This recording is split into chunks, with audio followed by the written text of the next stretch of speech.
కళ్యాణి, నాకు ఐడియా వచ్చింది. ఇట్లాగో వాళ్ళ బావ నెంబర్ మన దగ్గరనే ఉంది కదా, ఒకసారి వాళ్ళ బావకు ఫోన్ చేసి కావ్యతో మాట్లాడిపోయమని అడిగితే ఎట్లుంటుంది? దేవుడా, నువ్వు మళ్ళీ ఇంత జరిగినాక కూడా మళ్ళీ వాళ్ళ బావతో మాట్లాడుతూ అంటున్నావు బావా? మరి ఇప్పుడు మనకున్న హోప్ ఒక్కటి వాళ్ళ బావనే కదా, నేను ఉన్న దారిలోనే మూసుకోపోయినాయి. ఇప్పుడు వాళ్ళ బావ సపోర్ట్ చేస్తున్నా కదా, పోయి కావ్యాన్ని కలవగలను.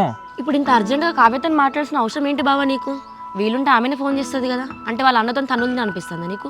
ఇక వాళ్ళన్న తనకి వచ్చినప్పుడు ఇక సైలెంట్ కూర్చుంటా ఉంటాయి. ఇక ఆ దేవుందే వల్ల కావ్యకి నాకు పెళ్ళి అయిపోవాలి, దాని మొగుండవుతా, వాళ్ళ అన్నకు రంకు మొగుండవుతా.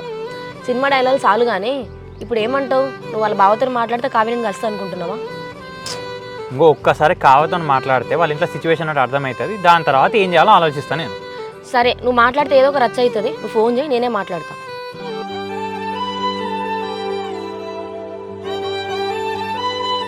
హలో హలో, నేను కార్తీక్ వాళ్ళ మరదల్ని మాట్లాడుతున్నా, కొంచెం మీతో మాట్లాడొచ్చా? చెప్పండి, ఏందో? మాకు కొంచెం మీ హెల్ప్ కావాలండి, చేసి పెడతారా మీరు? ఫస్ట్ అది ఏందో చెప్పండి, నాతోనైతే చేస్తా, లేకుంటే లేదు. మా బావ కావ్యాన్ని కలవక మాట్లాడక చాలా రోజులు అవుతుంది, మా బావ బాధపడుతున్నారు, ఒక్కసారి వాళ్ళిద్దరు కలిసేలా చేస్తారా? లేదండి, నా వల్ల కాదు. ఇష్యూ అయినప్పటి నేను వాళ్ళ ఇంటికి వెళ్తలేను, వాళ్ళతో మాట్లాడతలేను. అబ్బా ప్లీజ్ అండి, మీరు అనుకుంటే అవుతుంది. కావ్య కూడా వాళ్ళ ఇంట్లో చాలా టార్చర్ పడుతుందట, ఒక్కసారి ప్లీజ్ ట్రై చేయండి. ఇది ఒకటి అర్థం చేసుకోవాలి, మీరంటే బయట వాళ్ళు కాబట్టి ఎన్ని గొడవలు పడ్డా ఏం కాదు. మేమంటే ఇంట్లో మాకేదైనా రేపు ఇష్యూ అయినా కూడా దీని గురించి బాగా గొడవ అవుతుంది.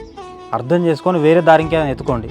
ప్లీజ్ అండి, మీరు అనుకుంటే ఖచ్చితంగా అవుతుంది. ఒక్కసారి కావ్యని మా బావని కలపండి, మీరు కలిపినట్టు ఎవరికి చెప్పము. నేను ఇళ్ళకి ఇన్వాల్వ్ అయితే మా బాబా మధ్యలో గొడవలు అవుతాయి అండి, చెప్తే అర్థం చేసుకోండి, మీరేనండి. సరే అండి, మీరైతే ఒకసారి కావ్యతో మాట్లాడండి, తను ఖచ్చితంగా కలుస్తా అని చెప్తుంది. సరే అండి, నేను కావ్యతో మాట్లాడిన తర్వాత నీకు ఏ విషయం అనేది చెప్తాను. సరే అండి, ఒకవేళ కావ్య వస్తా అంటే మీరే ఒక మంచి ప్లేస్ చెప్పండి, ఎక్కడ రమ్మంటే అక్కడికి వస్తాం. సరే అండి. బుజ్జి, నువ్వు ఇట్లా ఎందుకు చేస్తానవే?